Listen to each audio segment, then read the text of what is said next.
Hello guys,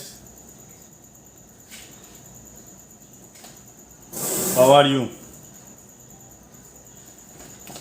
Fine, I hope so.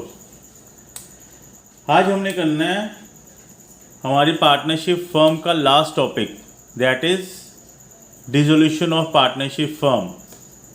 आज हमारा क्या टॉपिक है? Dissolution of partnership firm. आज ये हमारा लास्ट टॉपिक है हमारी पार्टनरशिप का कि how to dissolve a firm. इसका मतलब क्या है? ध्यान से देखो। अब तक हमने जो किया है, फर्स्ट चैप्टर था हमारा introduction of partnership. First chapter हमारा क्या था? इंट्रोडक्शन। वहाँ पर हमने इंट्रोडक्शन पार्टनरशिप की प्रॉपर इंट्रोडक्शन की थी। पार्टनरशिप में क्या होता है, पार्टनरशिप में क्या कैसे पार्टनर है उनका मीनिंग किया था। पार्टनरशिप में प्रॉपर उनकी लिमिटेड लिबिलिटी के बारे में पढ़ा था और टाइप्स ऑफ पार्टनर के बारे में पढ़ा था, मीनिंग पढ़ा था, प्रॉफिट एंड लॉस एप्रोप्रिएशन के बारे में पढ़ा था, कुछ इंटरेस्ट ऑन कैपिटल के बारे में पढ़ा था, rules in the absence of partnership deed पढ़े थे, interest on capital, interest on drawing की कैलकुलेशन देखी थी हमारे फर्स्ट चैप्टर में। सेकंड चैप्टर हमने क्या किया था? सेकंड चैप्टर हमारा था गुडविल की वैल्यूएशन। सेकंड चैप्टर कौन सा था? गुडविल की वैल्यूएशन। थर्ड चैप्टर हमने किया था रिकॉन्स्टिट्यूशन। ये जो रिकॉन्स्टिट्यूशन के अंदर हमने किया था, सबसे पहले की थी एडमिशन। रिकॉन्स्टिट्यूशन के हमने के अंदर क्या किया था? Admission of partner. फिर हमने क्या किया था? एडमिशन के बाद रिटायरमेंट,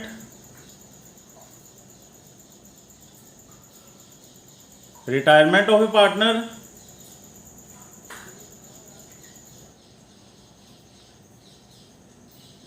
और लास्ट में हमने किया था, लास्ट लेक्चर्स में, डेथ ऑफ ए पार्टनर।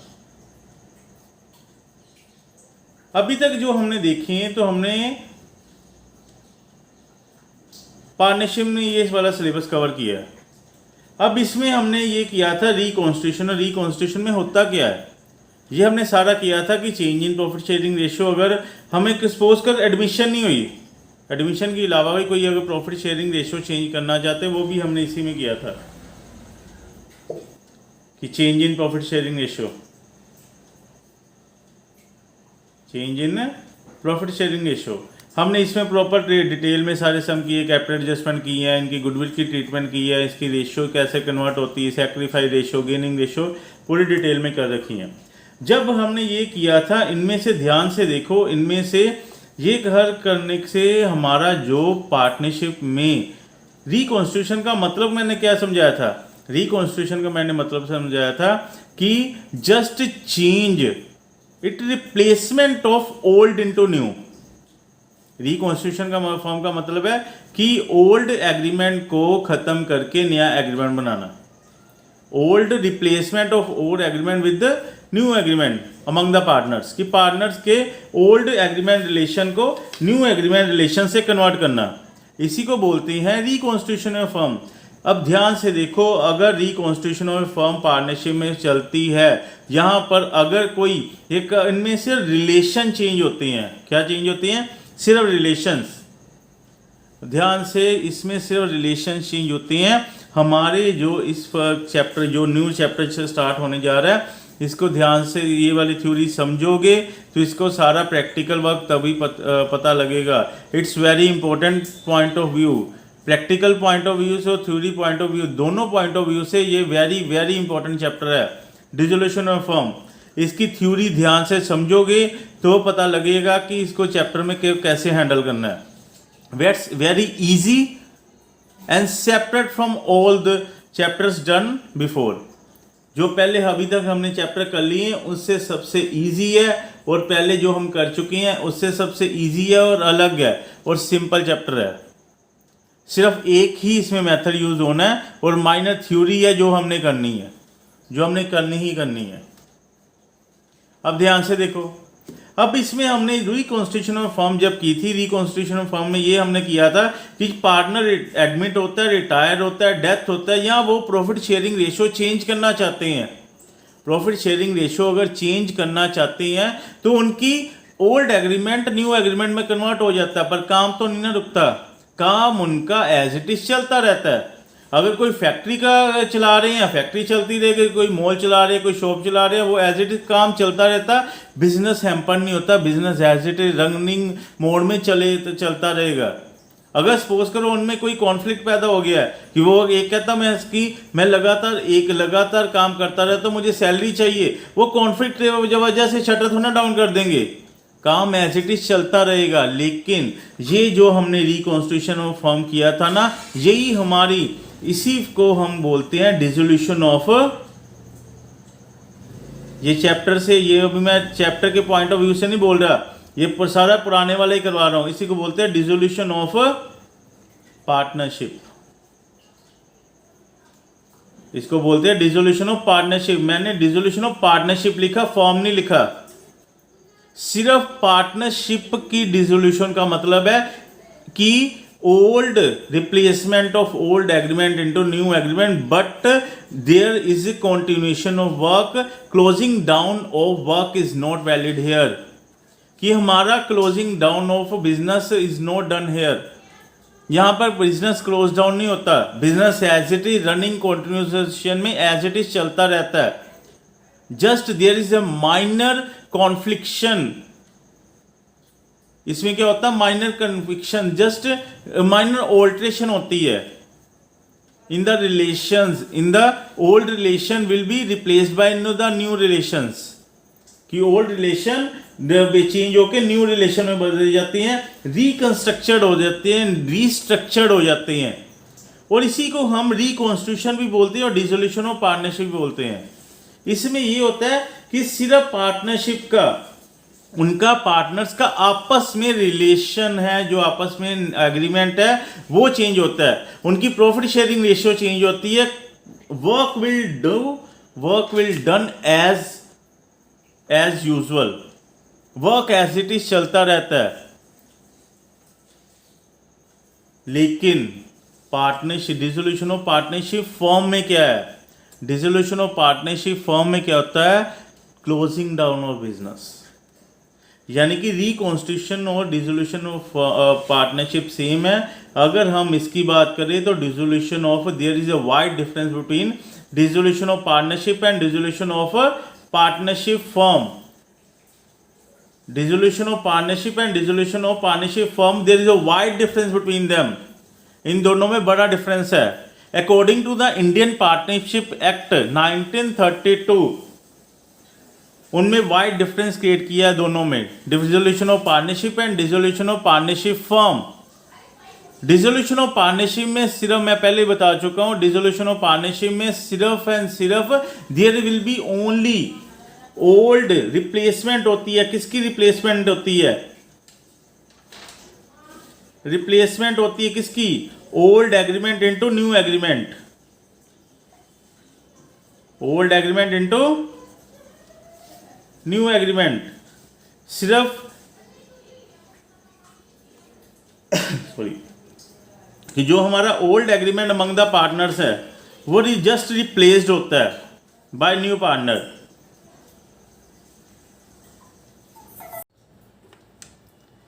अब हमने इसमें क्या करना है, ये क्या है, dissolution of partnership. Dissolution of partnership का मेन मतलब होता है replacement of old agreement into new agreement among the partners, but the continuation of work will be as usual. Continuation of work of business, continuation of business will be as usual. इनमें जो continuation of work का continuation as it is चलता रहता है, there will be no change in them. ठीक है, they may be no change in them, but now in dissolution of firm, dissolution of firm में क्या होता है, डिसोल्यूशन ऑफ फर्म में होता है कि उनका काम ही बंद हो जाता है, work will shut down, work ही बंद हो जाता है, शटर में ताला लग जाता है, बिल्कुल काम बंद हो जाता है, मशीनें सारी बंद हो जाती, फैक्ट्रीज बंद हो जाती हैं, सारी दुकानें बंद हो जाती, वो ट्रेडिंग करना बंद कर देते हैं। उसके कई मोड्स हैं कि डिसोल्यूशन असल में होता क्यों है, वो आगे करेंगे। पहले ये मतलब पता समझो कि डिसोल्यूशन ऑफ फर्म में होता है कि closing down of business, business का क्लोज डाउन हो जाना, बिजनेस का क्लोज डाउन हो जाना। ये क्यों होता है? क्योंकि इसके कई मोड्स हैं। How a firm can dissolve, a firm कैसे डिसॉल्व होती है,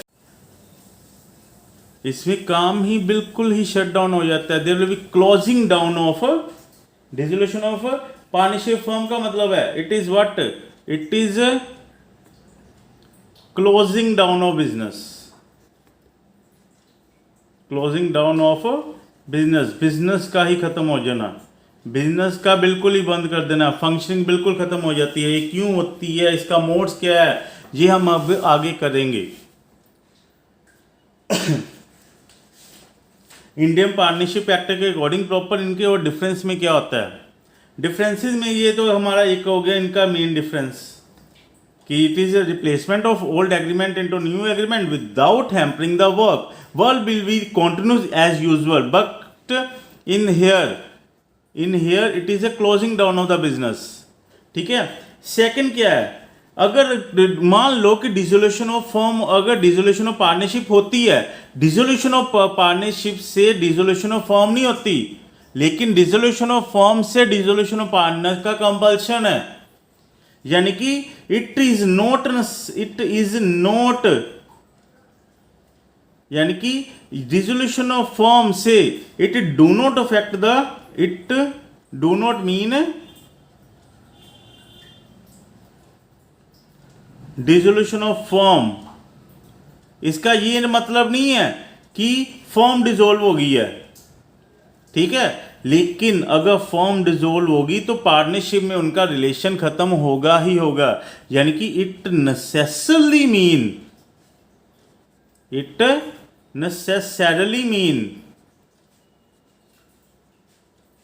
क्या, डिसोल्यूशन ऑफ पार्टनरशिप, कि डिसोल्यूशन ऑफ पार्टनरशिप अगर फर्म डिसॉल्व होगी तो उनका आपस में रिलेशन खत्म होंगे ही होंगे। अगला डिफरेंस क्या होता है, अगर डिसोल्यूशन ऑफ पार्टनरशिप होती है इसमें बुक्स ऑफ अकाउंट्स बंद नहीं होती, बुक्स ऑफ अकाउंट्स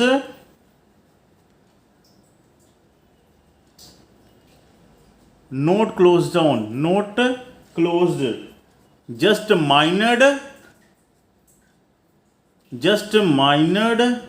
क्या होता है, जस्ट माइनर क्या होती है, ऑल्टर्ड होती है, कि अगर कोई ऑल्टर्ड है, जस्ट उसने माइनर, अगर रेशो चेंज करना चाहते हो तो गुडविल की ऑल्ट्रेशन कर देंगे, पर बुक्स की क्लोजिंग नहीं होती। यहां पर क्या होता है, books close down, books have to be closed, books को क्लोज करना ही पड़ता है, have to be closed, books को क्लोज करना ही पड़ता है। ठीक है, आगे नेक्स्ट डिफरेंस क्या है,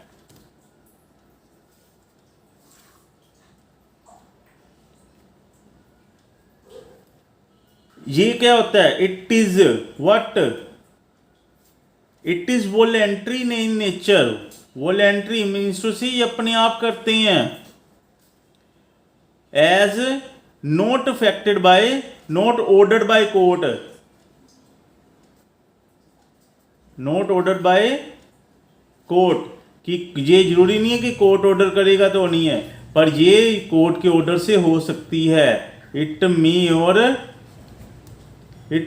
बी ऑर्डर्ड बाय कोर्ट, जो फर्म की डिसोल्यूशन है कोर्ट अगर चाहे तो फर्म को डिसोल्व कर सकती है। वो कौन कौन सी कंडीशन है आगे हम मोड्स करेंगे तो पता लगेगा। ठीक है, अगर हम कॉन्स्टिट्यूशन करते रहे तो हम उसमें क्या करते हैं, we make what, assets and liability, यानी कि यहां पर एसेट्स एंड लिबिलिटीज को क्या करते हैं, एसेट्स एंड लिबिलिटीज आर रीवैल्यूड करते हैं, by making what, by making revaluation account,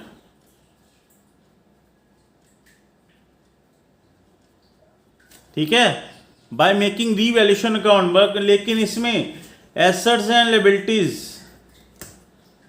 इसमें क्या होता है, एसेट्स आर सोल्ड आउट, इसमें सारे एसेट सोल्ड आउट हो जाते हैं, and liabilities have to be paid off, have to be paid off. Asset sold out हो जाती हैं और इनकी लायबिलिटीज को पे ऑफ कर दिया जाता है, और ये सारे की सारी ट्रीटमेंट किसमें होती है, it will be done in, किसमें होती है, it will be done in realization account. किसमें होती है, रियलाइजेशन अकाउंट में ट्रीटमेंट होती है इसमें। ये मेन डिफरेंस है जिससे आपको ये पता लगे कि पार्टनरशिप ऑफ फर्म और partnership of dissolution of partnership and dissolution of partnership firm, दोनों का आपस में क्या डिफरेंस है। It's okay. नाउ अब करेंगे what are the modes of dissolution of firm. Very very important question है ये, दो मैंने जो भी कराया, difference between dissolution of firm and dissolution of partnership, very very important question. It में for 3 to 6 marks, very important question है, important. ये आगे हमारा how a firm can dissolve, a firm को कैसे डिसोल्व किया जा सकता है, कैसे फर्म डिसोल्व होती है, या what are the different modes of dissolution of firm. एक फर्म का डिसोल्व होने के क्या है, according to the partnership act 1932, partnership act, Indian partnership act 1932 में अकॉर्डिंग टू द हमारे पास टोटल हमारे पास टोटल 5 है। फर्स्ट है section 40, section 41, then section 42, section 43rd and section 44th। हमारी इंडियन पार्टनरशिप एक्ट में हमारे उस एक्ट के 5 सेक्शन में हमें डिसोल्यूशन ऑफ फर्म के मोड्स गिवन है। सबसे पहले under section 40 of the Indian partnership act 1932, उसमें क्या लिखा हुआ है कि सबसे पहले है कि जो फर्म एक डिसोल्व हो सकती, कैसी हो सकती है, फर्म को डिसोल्व करने के लिए सबसे पहला मेथड है by mutual agreement, by mutual agreement.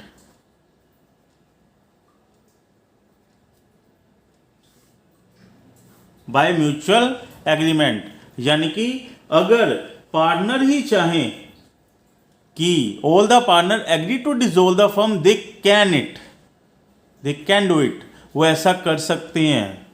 मान लो कि अगर 60 से 65 साल के 2 पार्टनर है, आपस में काम कर रहे हैं, वो कह रहे हैं कि आगे हमने काम नहीं करना, तो वो अपनी फर्म को डिसोल्व कर सकते हैं बाय म्यूचुअल एग्रीमेंट। ठीक है, आगे सेक्शन 41 में क्या कह रहे हैं, सेक्शन 41 में कंपल्सरी डिसोल्यूशन। क्या है, कंपल्सरी डिसोल्यूशन। एक फर्म को डिसोल्व करना पड़ सकता है, कंपल्शन हो जाती है कि इस फर्म को डिसोल्व होना जरूरी है, ना चाहते हुए भी जरूरी है। वो कोर्ट ने कौन कौन से सेक्शन में केस लिखे हुए हैं। फर्स्ट लिखा हुआ है कि क्या होता है, इंसॉल्वेंसी ऑफ ऑल और वन ऑफ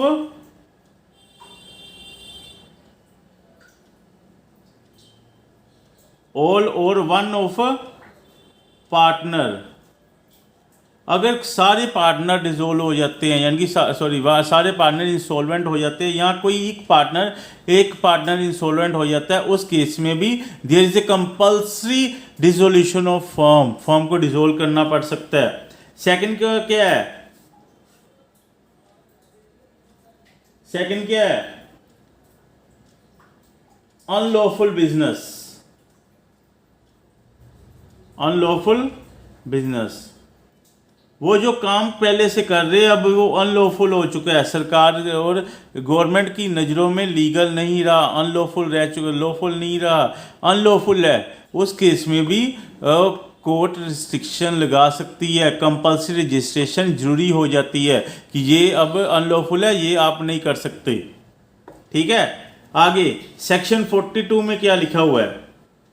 सेक्शन 42 में क्या लिखा है? By happening of an event, by happening of an event, अगर कोई हैपनिंग अक्कर हो जाती है उस केस में भी सेक्शन 42 में क्या है कि वो फर्म को डिसॉल्व होना ही पड़ता है, कर सकते हैं। जैसे फर्स्ट वन तो ओन इंसॉल्वेंसी ऑफ पार्टनर हो गया, सेकंड है इसमें completion of object, completion of object कि यानी कि जिस पर्पस के लिए हमने पार्टनरशिप की थी उस पर्पस, वो पर्पस सोल्व हो चुका है, अगर हमारा ऑब्जेक्टिव ही अचीव हो चुका है तो आगे हमने पार्टनरशिप में क्या करना है। एग्जांपल कि जैसे कोई आपस में ब्रिज मेकिंग का काम करते हैं, कोई पुल बनाना है, ब्रिज मेकिंग के लिए कई पार्टीज आपस में पार्टनरशिप करती होंगी, अगर वो सपोज करो पार्टनरशिप करती होंगी, अगर प्रोजेक्ट मान लो 2 साल में पूरा हो जाता है, 3 साल में पूरा हो, 5 साल में पूरा हो, उन्होंने टाइम पीरियड नहीं देखना, वो कहना है कि जब हमने जो कॉन्ट्रैक्ट पकड़ा है, अगर उस का हमने जो कॉन्ट्रैक्ट पकड़ा, अगर ब्रिज बन के तैयार हो जाता है, हमारा ऑब्जेक्टिव अचीव हो जाता है कि जो हमारा ऑब्जेक्टिव है अगर वो कंप्लीट हो गया तो हमारी पार्टनरशिप को डिसॉल्व करना ही जरूरी है। ठीक है, अगली हमारा time period, expiry of time, expiry of time period, अगर टाइम की लिमिट ही खत्म हो जाती है, हमने स्पेशल वहाँ पर लिखा हुआ है कि कॉन्ट्रैक्ट में कि हमने पार्टनरशिप करनी है जस्ट फॉर 11 ईयर्स, और 11 ईयर्स पूरी हो जाती हैं, और इससे क्या होता है, अगर पार्टनर चाहे तो कॉन्टिन्यूएशन में हो जाती कर सकते हैं, पर उनको फर्म डिसॉल्व करके एक नई फर्म फिर स्टार्ट करनी पड़ेगी विद न्यू नेम। ओके, पर पुरानी फर्म को उनको डिसॉल्व करना ही पड़ेगा। सेक्शन 43 में क्या लिखा गया है? सेक्शन 43 में लिखा है by giving notice, by giving notice, यानी कि बाय गिविंग नोटिस क्या होता है कि partner will give the notice to the other partners, कि अगर वो डिसॉल्व करना चाहते हैं ना, वो पहले ही उनको सबसे पहले पार्टनर को आपस में और सारी मार्केट में एक नोटिस क्रिएट करना पड़ेगा, नोटिस भेजना पड़ेगा कि सबको इन्फॉर्म करना पड़ेगा we will dissolve the firm if any balance of creditor debtor relation अगर चेंज करना पड़ेगा, उन्होंने कहा कोई पेमेंट देनी है लेनी है, उससे पहले ही जो हो सकता है वो कर लें आके, ये नोटिस उनको प्रॉपर पहले ही सबको इन्फॉर्म करना पड़ेगा। अगर बाय नोटिस से कोई डिसोल्यूशन बाय नोटिस भेज के अगर कोई फर्म डिसॉल्व किया उसे कहते हैं by dissolution by giving the notice to the other partner और अदर क्रेडिटर्स और डेटर्स और other parties stakeholders. Okay, now section 44, section 44 is very important, by order of court, by order of court. By order of court से कौन कौन से हमारे पास है? सबसे पहले हमारा पार्टनर अनसाउंड माइंड हो जाता है, अगर कोई पार्टनर्स में से कोई एक पार्टनर अनसाउंड माइंड हो जाता है, partner become a partners is of unsound mind, अगर उनमें से एक पार्टनर, कोई भी एक पार्टनर अगर अनसाउंड माइंड वाला है तो उससे भी उनकी पार्टनरशिप फर्म को डिसॉल्व किया जा सकता है। ओके, सेकंड पॉइंट क्या है?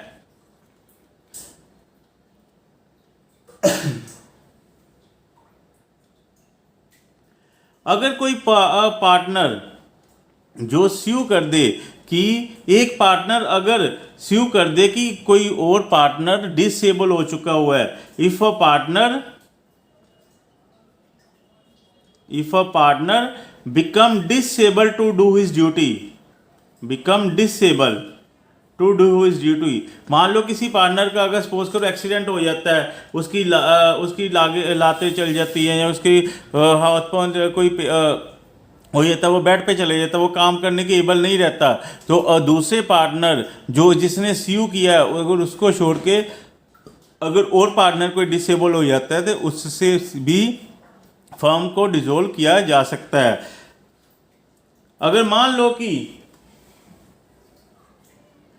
एक फर्म, अगर एक पार्टनर लगातार बाकी पार्टनर को चीट कर रहा है, या बाकी पार्टनर एक पार्ट को चीट कर रहे हैं, यानी कि अगर चीटिंग का केस चल रहा है, वहां पर चीटिंग का केस चल रहा है, यानी कि एक पार्टनर दूसरे को चीट कर रहे हैं, और या दूसरे पार्टनर एक को रल के पूरे को चीट कर रहे हैं, चीटिंग चल रही, डिसीव कर रहे हैं, उस केस में भी अगर वो पार्टनर सूट कर दे तो उस केस में भी वो firm bye order of court dissolve हो सकती है। आगे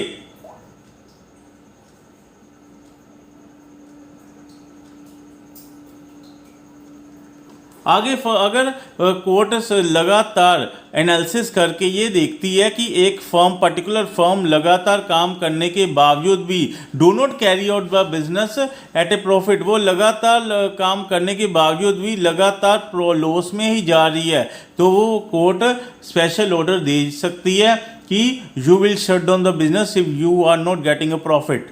अगर आप प्रॉफिट नहीं कमा सकते तो वो आप काम बंद कर दो, वो कोर्ट स्पेशल ऑर्डर दे सकती है, you will shut down the closing down the business. यही वाले सारे मोड्स हैं जिससे हम ये कह सकते हैं कि हमारी फर्म को डिसॉल्व, हमारी फर्म एक पार्टनरशिप फर्म डिसॉल्व हो सकती है। ये हमारे इंडियन पार्टनरशिप एक्ट 1932 के सेक्शन 40, सेक्शन 41, सेक्शन 42, 43 और 44 में फुल डिटेल से दिया है। It's very important question for theory. I hope you have understood all these topics. Please like, subscribe my channel and press the bell icon in order to further notify further lectures towards you. Thank you. Okay, bye.